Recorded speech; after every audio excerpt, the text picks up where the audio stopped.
मुंबईकरांसाठी ट्रॅफिकपासून काहीसा दिलासा आजपासून मिळणार आहे, कारण का मेट्रो 3 मार्गिकेतील पहिला टप्पा आजपासून सुरू झाला आहे.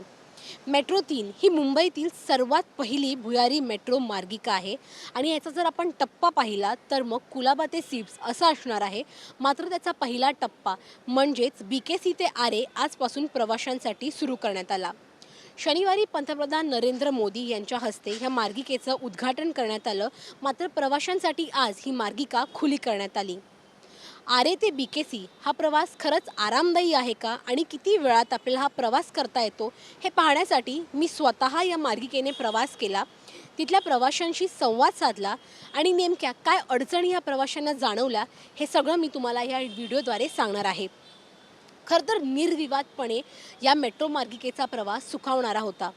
अगदी 15 मिनिटात मी BKC ते आरे प्रवास करू शकले. खरं तर मुंबईकरांसाठी एक प्रश्न कायम भेडसावत असतो, तो म्हणजे ट्रॅफिक समस्येचा आणि वाहतूक कोंडीचा.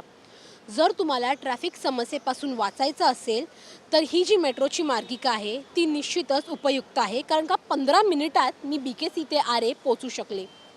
अगदी ऑक्टोबर महिना सुरू झाला आहे आणि तडाखा उन्हाचा जाणवू लागला आहे. मात्र 15 मिनिटात माझा हा ACतून प्रवास एकदम सुखावणारा होता. मात्र 15 मिनिटांच्या ह्या प्रवासासाठी नागरिकांना काही समस्यांना तोंड द्यावं लागतंय. त्या समस्या नेमक्या काय आहेत हे जाणून घेऊया. सुरुवात करूया तिकीट खरेदीपासून. जेव्हा आपण एखाद्या रेल्वेचं किंवा मेट्रोचं तिकीट काढायचं म्हणतो तर आपण आपल्या फोनवरून देखील तिकीट काढू शकतो UPI ॲपद्वारे.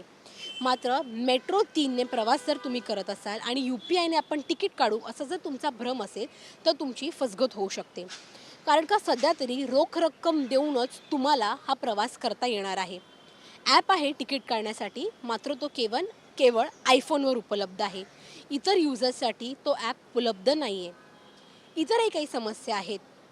सगळ्यात मोठी समस्या म्हणजे मोबाईलच्या नेटवर्कची. कारण का मोबाईल आजकाल सगळ्यांना चालू हवा असतो. इंटरनेट हे प्रत्येकाला क्षणोक्षणी हवं असतं. मात्र ही भुयारी मार्गिका असल्याने इंटरनेटचा प्रॉब्लेम होऊ शकतो असा अंदाज वर्तवला जात होता आणि तोच अंदाज खरा ठरला. कारण का वोडाफोन आणि एअरटेल या ग्राहकांना केवळ नेटवर्क मिळत होतं आणि इतरांना अजिबातच नेटवर्क मिळत नव्हतं. त्यामुळे कोणाला फोन लावू शकत नव्हतो किंवा कोणाचे फोन येत नव्हते. इंटरनेट सर्फिंगही पूर्णपणे बंद होतो. त्यामुळे ही एक मोठी समस्या प्रवाशांना भेडसावत होती. खरं तर मुंबईमध्ये ट्रॅफिकची समस्या ही मोठी आहे. मी मगाशी देखील त्याचा उल्लेख केला. परंतु या मार्गिकेमुळे निश्चितच ट्रॅफिकची समस्या सोडली जाणार आहे. कारण का 15 मिनिटामध्ये BKC ते आरे आपल्याला हा प्रवास करता येणार आहे. खरं तर अजूनही काही समस्या आहेत. मात्र जर आपण त्याच्याकडे पाहिलं तर मग एक जी सगळ्यात मोठी आणि भीती जी मला प्रवाशांच्या चेहऱ्यावर जाणवली ती जेव्हा मरोळमध्ये ही मेट्रो आली तेव्हा. कारण का मरोळ स्थानकामध्ये जवळपास 5 ते 7 मिनिटांसाठी ही मेट्रो बंद पडली. बाहेर पडून जेव्हा आम्ही कारण विचारलं तेव्हा काही तांत्रिक बिघाडामुळे ही मेट्रो बंद पडल्याचं त्यांनी आम्हाला सांगितलं. परंतु प्रवाशांची तारांबळ ह्यामुळे उडाली. पहिला दिवस होता, त्यामुळे भाकड प्रवास म्हणून ह्या चुकांकडे जरी दुर्लक्ष केलं जाऊ शकतं, तरी उद्यापासून जेव्हा खऱ्या रीत्याने ही मेट्रोची मार्गिका सुरू होणार आहे आणि जर या चुका सुधारल्या नाही तर मात्र स्थानकांवर मोठा गोंधळ उडू शकतो. कारण का मेट्रोच्या आतमध्ये जे इंडिकेटर्स असतात, जे स्थानकांचे अनाउन्समेंट करतात, माहिती देतात, ते देखील व्यवस्थित चालत नव्हते. त्यामुळे निश्चितच ह्या जर चुका सुधारल्या तर हा प्रवास सुखकर होऊ शकतो.